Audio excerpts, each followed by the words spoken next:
We are back here with some more Pittsburgh Pirates franchise action on MLB The Show 23, and we're going to get right into it. Go into Baltimore, and we're going to get into a game with Termarr Johnson, obviously our number one prospect on the board, and he comes up here hitting very well so far, and obviously going to stay here the rest of the season. Right now, an 8-game hitting streak, and hopefully he will be maybe the best player on this team in another year or two. We'll see, and hopefully that's what we want to see. As we see another top prospect now in the bigs here in his second year, Grayson Rodriguez for Baltimore. So let's get into this game. 1-1 here, and Johnson's going to ground this one over to first. That's going to be Mountcastle up with it, easy out there at first. But I cannot wait to continue to play with Termarr Johnson.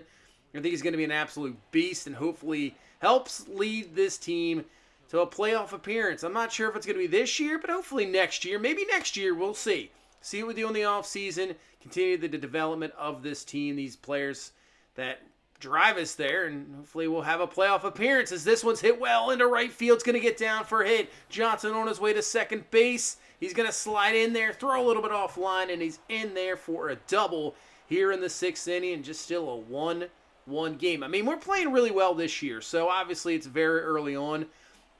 Will that continue? Who knows? And we'll see what the strength of this division really is like as Ji-Hwan Bae hits one into left field. Johnson easily on his way to the plate, and he's in there. We got a 2-1 lead as Ji-Hwan Bae has been really playing well. Obviously, maybe he was a little bit nervous about losing his spot when you got a guy that comes up here in Termarr Johnson that could take over your spot, but Ji-Hwan Bae has been fantastic hitting the ball, and it really helps that he can play other positions. Let's head to the eighth. 3-1 lead here. Pitch now from Zach Davies. And Johnson's going to rip that one. And it's going to get through. Austin Hayes misplays it there and left. Johnson on his way to second. Obviously that wall out there is very deep. He'll be on his way to third. And he's going to be in there with a triple. So a double and a triple. 2-for-3 game here for Termarr Johnson. And hopefully to add more here in this eighth inning. Here comes Jake Marisnick to the plate. Pitch, and that's going to be, that might be two there. 5-4-3 double play. So we won't get a run out of it, but let's see if we can hang on to the victory. And we do not. 3-1 lead going into the bottom of the eighth, and it looks like the bullpen blew it. Man, that's a tough loss, but a very good game for Termarr Johnson. Sometimes you play these, player lock games, and they just do not work out, but I have to say that one did. 2-for-4, double, triple. And yeah, Trevor Rosenthal, third inning pitch, 2 hits, 3 earned. Gave it up. Orioles end up winning that, taking 2 out of 3 from us. So we'll continue on here. So I'm thinking we're going to sim the rest of this month. And more than likely, I think we're going to sim the month of June as well. I want to get as close to I want to pretty much get right up to the draft. So I think we're going to sim all the way through. We'll take a look at, obviously, some stats, maybe make some roster moves, but really want to get into the scouting. So right now, Jim Virgil's at 100%, Ron Wade right there at 40%, and Alonso Del Villar at 90%. So looks like Del Villar looks fantastic, good potential. I think we take out Virgil. We're good with him. I think we keep Ron Wade. He could be a late first because we have that comp pick there, and I think it's like 36th, last in the first round. And we have right there in the second round 38, so maybe he's in that range. Let's look at Roscoe Clemens. We'll see where he ends up. The ranking could change a little bit. We're still looking for that guy we want to take at the number 4 pick as well, but maybe late first, early second. Let's look at Mackenzie Robbins. Relief pitcher, has high potential possibly, good overall, 18 years old. Relief pitchers aren't going to be taken in the first, so definitely maybe a second or third round pick. So let's take a look at those two guys. We'll continue on Ron Wade and go from there. So let's sim the week. Chance to get in here into June, and scouting obviously every Sunday is there. Let's take a look through the month. Looks like Jared Jones struggled with a 4.62 ERA. Down in AAA, Cesaro, that's not really struggling, I guess. Over on 11 third inning, 3.97 ERA, I guess. But Mark Tejada, just killing it. 304, 13 runs and 92 at bats. Robert Moya didn't allow anything in 9 innings pitched, 7 Ks throughout the month. Ramirez, 1.93 in May, looking pretty good there. So, Mark Tejada. what can we say? Our second-round pick last year, he's only 18 years old, and we just threw him right into AAA. Didn't even start him in AA, and he is just killing the ball. 335, 9 home runs, 37 ribbies, 951 OPS. Man, he looks absolutely fantastic. Only one error so far, 107 putouts, so the fielding there as well, 2.7 WAR. And I don't think he's going to be called up at all. He's only 18. I think that potential will go up. So we knew he had the stuff. It's just the potential we weren't sure about. But, I mean, that potential is probably going to go up for sure. And, maybe next year we'll see what he's got. Matt Frazier, the guy I was like, possibly could make the team this year, struggled, and he's starting to improve. That's good to see. 250 average. He was just barely hitting above 200. So starting to improve there. The strikeout numbers very high. Hopefully he can knock that down, but good to see Frazier improving. And Drew Gilbert, obviously a guy we acquired in trade last year from Houston, hitting very, very well right now in AA. I would love to move him up to AAA. I mean, he's hitting well enough that we can move him up, but I just don't think there's any room right now in AAA. He's going to get the at-bats down here in AA, and I think that's where we kind of keep him. Unless an injury happens or something, yeah, that's really about it. Now look at the Major League rosters, Jake Marisnick. I'm thinking about possibly moving him down because Jurickson Profar could be called up here. He's hitting well enough. Obviously has that Major League experience, has the ability to play a lot of positions. Our other draft pick, Tony Lebowski, I think he is just really struggling right now in AA, so he might not be quite ready. Yeah. Slugging 342, OPS of 561, yeah. We might have to put him down to Class A. They don't really get anything down there, but still, it's just no reason. He's just absolutely struggling. Just let him sit down there for a while and maybe bring him up later in the season. But I'm thinking Profar, 289 right now. I mean, he plays literally every position except catcher. That's it. He can play everywhere. So if he can just be solid force up in the bigs, that's all you'd ask for. Ability to fill in anywhere. I think that's a good possibility. His fielding is okay. But if he could just hit like 250, be a solid bench player, maybe we bring him up. I'm thinking Marisnick. He made the team, obviously, out of spring training, but right now really struggling. I think we're going to send him down to AAA. I think we bring up Jurickson Profar, and hopefully he gives us a little bit of a spark off the bench. Obviously, he's not going to start at all, but gives us something, and you got to love it. Like I said, you got to love it when you can play pretty much any position. So there's some roster moves. Let's go to scouting again. Ron Wade down to 75%. Looks like a 70 to 90 potential. End of first round pick. So possible. Roscoe Clemens and Mackenzie Robbins. I think we just continue on them. I don't know if we can. I guess we take off Ron Wade for now so we can scout some more guys. But I think we're going to leave Clemens and Robbins. We're going to look at Jose Aparicio. Right now they say in number 2. He's our number 1 on our board. So you might as well do your due diligence and just see what he is. He could be there at the number 4 pick. He could be gone. But at least let's just see what he is. And I think we'll finalize there for scouting in that week. So, I think we're going to get into a game here against Seattle. Profar is up. Let's get into a game against Seattle. Let's see what we got here. See more Tamar Johnson. And we're going to face Luis Castillo. 4-3, 2.19 ERA. One of the top pitchers in the AL. Has some nasty stuff. And let's get into this game here against Seattle. Get some gameplay here before we get into, obviously, a lot more scouting here to end this off. But let's get into a full game. Taking on Seattle, and it starts it off with the ball up high. We have moved Tamar Johnson to the number 1 batter on this team. 3-2 count. And hit, and this one's going to get into left field. Just a lazy fly ball out there. But a solid at bat. Hey, first a batter up there. You got to work the count. Good job there from Tamar Johnson. But you can see Castillo. He is right there. Number 5 in the AL. He has been fantastic for the Seattle team, which has pitched very well. It's just hitting. We'll see the lineup coming up. It's not good for him. It is not good at all. Here comes O'Neal Cruz to the plate. Cruz going to take the strike there. Circle change. Nice pitch. He's second on this team in RBI, and right now leading us in home runs as well with 10. So he's upped his count there since the last time. I still think he should hit around 30 to 40, but we'll see. 1-2 pitch. And, oh, man, that looked like more of a cutter than a four-seamer, but down he goes, strike three, and we got Matthew Boyd on the mound. So another reason I wanted to get into this game, free agent signing this year. Not sure what you're going to get for him. He is really struggling this season. So I'm hoping he can turn it around. But taking a look at this Mariners lineup, this is the game where you can turn it around. They are really struggling. 2 guys under 200. Highest is 280. I mean, it's not very good. So this is a chance to kind of turn it around and hopefully get something going. And that's a great start. Strikeout there to Haggerty. Gets him going. And here comes Ty France to the plate. 2-2 pitch to Ty France. He'll take the pitch outside. That's a close one there. Nice take. So 3-2 pitch here to France. Boyd trying to have a quick 1-2-3 inning, and he does. Strikes out Ty France. Second K of the inning. Nice first.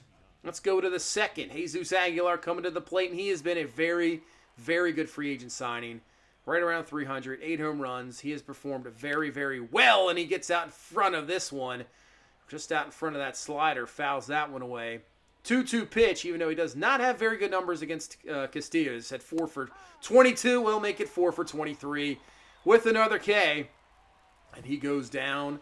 And right now, I mean, you're seeing why he's one of the top pitchers in the AL. He's just got some nasty stuff. As Jurickson Profar coming to the plate. It was all about playing here. Obviously, former Texas Ranger. As this one can be grounded over to second base, over to first. Nothing there. So far, both pitchers right now dominating here. First out here in this third inning. And that's going to bring up Jack Suwinski to the plate. So I've been thinking about Jack Suwinski. He's got some potential, got some pop, hits a base hit there. It's just trying to find the right position for him. Obviously, it's in the outfield, but trying to find more bats because you want to put G1 Bay out there. You know, you got guys in the minors that could be up. I mean, what is really Suwinski's spot on this team in the future? I'm not sure. But hopefully it could be more of a bench guy. I definitely want him on the roster. He's got a big bat for sure. You want to keep him there. As Tamar Johnson gets hit by the pitch. Yeah, if you're going to be hit by a pitch.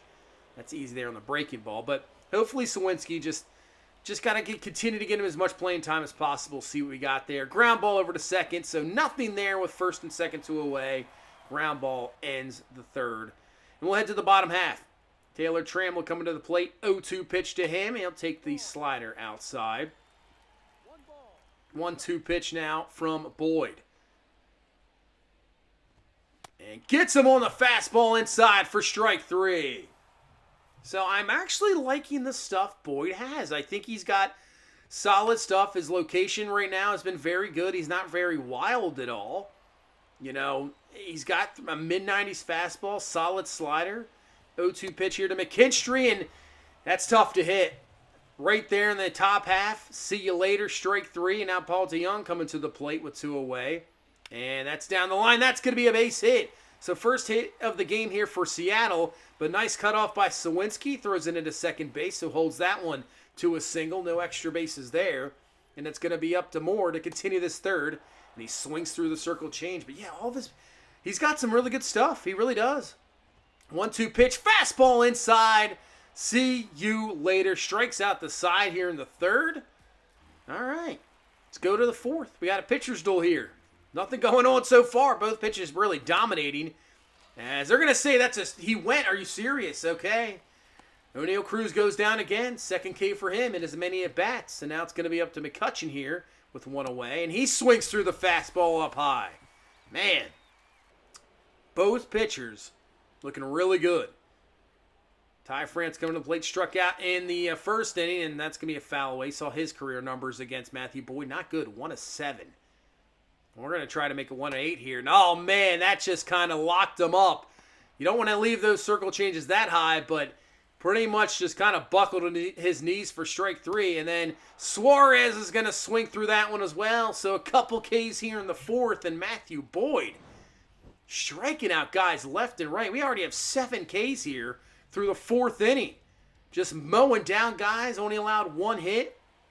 But the problem is Castillo's done just about the same.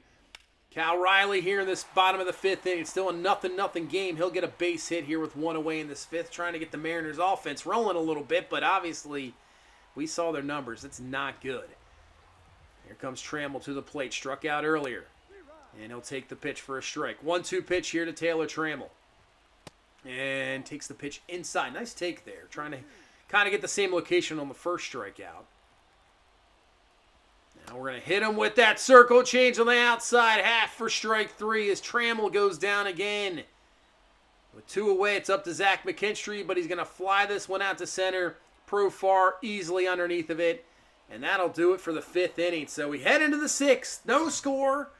Can anybody come through with something here so far? As Tamar Johnson's going to start us off here in the 6th inning. Fouls away that fastball. It's tough when he's throwing like 96, 97. Then he got like, some breaking stuff. 0-1 pitch here to Johnson. And he gets a hold of this one. No doubter there. See you later. Tamar Johnson knocks this one out of the park and finally puts the first run on the board here in this game for either team. Solo shot for Johnson, 9th of the season. I did see there he won the Rookie of the Year for the month of Rookie of the Month in the month of May. So that is awesome to see. And I would say he's probably on pace easily to win Rookie of the Year for sure. But Johnson gives us the first run on the board. Absolutely rocket out to right field. 402, just about 106 exit velo. 1-0 lead here in the 6th. And here comes, Ke'Bryan Hayes. So maybe finally you start to see something here. Rips that one right up the middle. And that's going to be a base hit. That's going to bring up O'Neal Cruz, a guy that has struggled here so far in 2 at-bats, 2 Ks. Hits the righties better. Lefties, he has struggled actually a lot this year against lefties. But I guess, it's not too bad for a lefty batter. Just would love to see a little bit more power. But can O'Neal Cruz come away with it? This is off the end of the bat. Only play his first base. They just get him there at first. I guess it's at least best to advance the runner. Gets the man in scoring position here for Andrew McCutchen. So can McCutchen come through with a good 2-out hit here? And gets a hold of this one. Deep into left field. Will it have enough? And it's going to fall short right there at the track. But Tamar Johnson, solo home run. 1-0 lead as we go into the bottom half of the 6th inning. As here comes Haggerty to the plate. Man on first, 1 away. Takes the pitch outside. Works it to a 2-1. Nice hitter's count here. Looking for his pitch. Ground ball. That might help us out a lot. 4-6-3 double play. Ends the 6th. And that was fantastic. As we'll go to the 7th. Boyd still in this game. Right now it's 74 pitches. As Suarez comes to the plate. Now, not a lot of people realize that Eugenio Suarez has, in the past 5 years, he's either number 1 or 2 in home runs. The guy can absolutely crunch the ball. So he's a very dangerous hitter with one swing. Can obviously tie this game up. 0-2 though. We're going to get him swinging through on the changeup. Over to first. Strike 3 there. So he won't be hitting a solo home run right now. As Colton Wong here trying to continue this 7th for Seattle. 0-2 pitch. Ground ball. Johnson over. Tough one. Slow roller. But he makes a fantastic play. Tamar Johnson showing the bat. Showing the glove. We go to the 8th.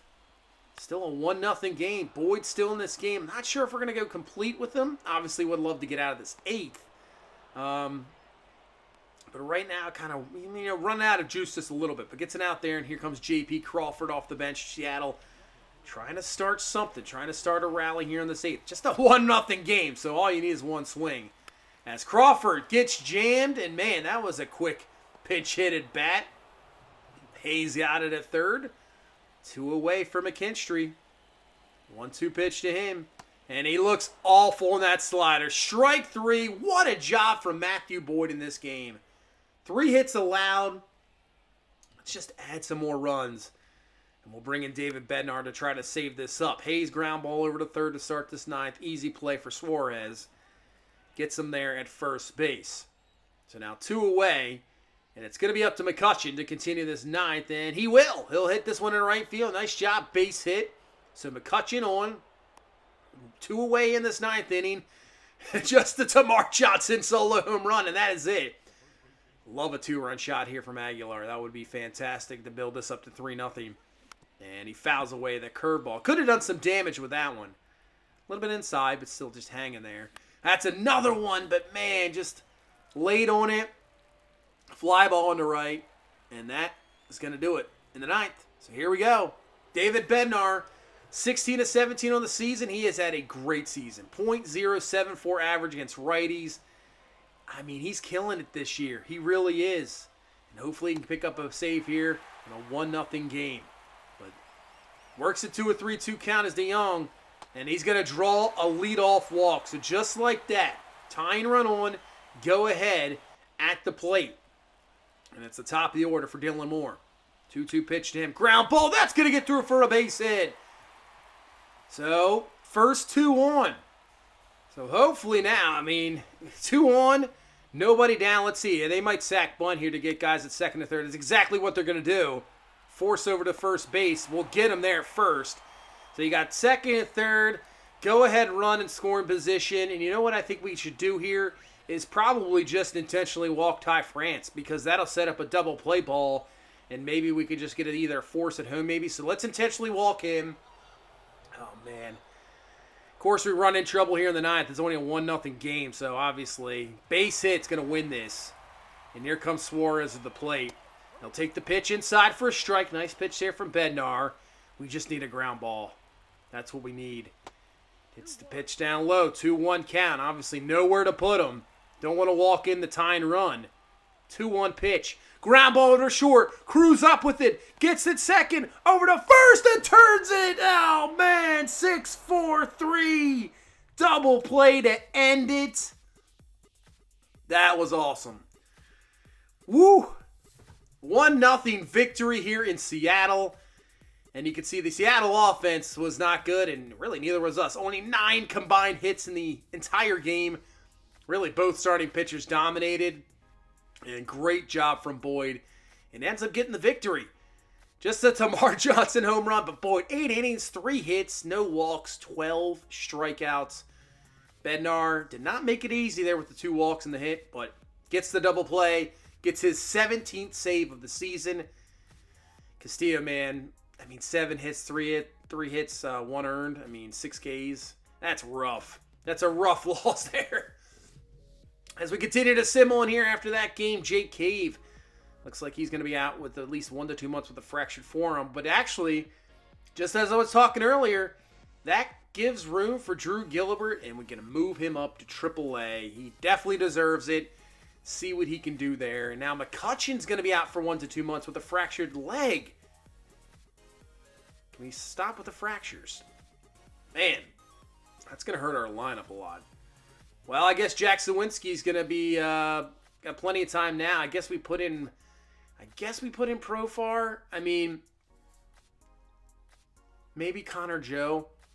I'm not sure what I want to do against righties. Maybe we'll just switch it up. It's going to be Smith and Jigba, Profar. But really, there's nobody else to bring up. So we're just going to roll what we have there. So nobody's going to come up. We're just going to roll with it. Clemens, Robbins, and Aparicio. As for scouting, back to scouting, I think Clemens, are we good at 75%? And I think Robbins, we're good at 85%. Yeah, I think that's good. I think we can probably get rid of maybe both of them. Maybe you can go a little bit further on Clemens. I'm not sure, but I think Robbins we're probably good at. So we could take him off the list. Oh, we've done enough there. Jose Aparicio, I think we keep him. He has... We'll see. He's dropped in our draft rank. But we'll just continue to go. And we're going to look at Bo Carpenter. Not ranked, but look at that potential. Could be a decent overall. We'll see where he falls.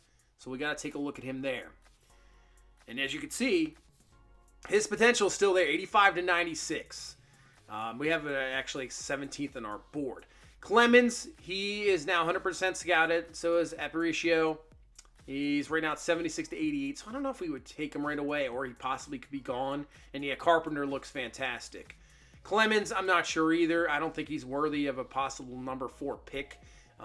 Could he drop? Who knows? So, we're going to look at Brian Chang.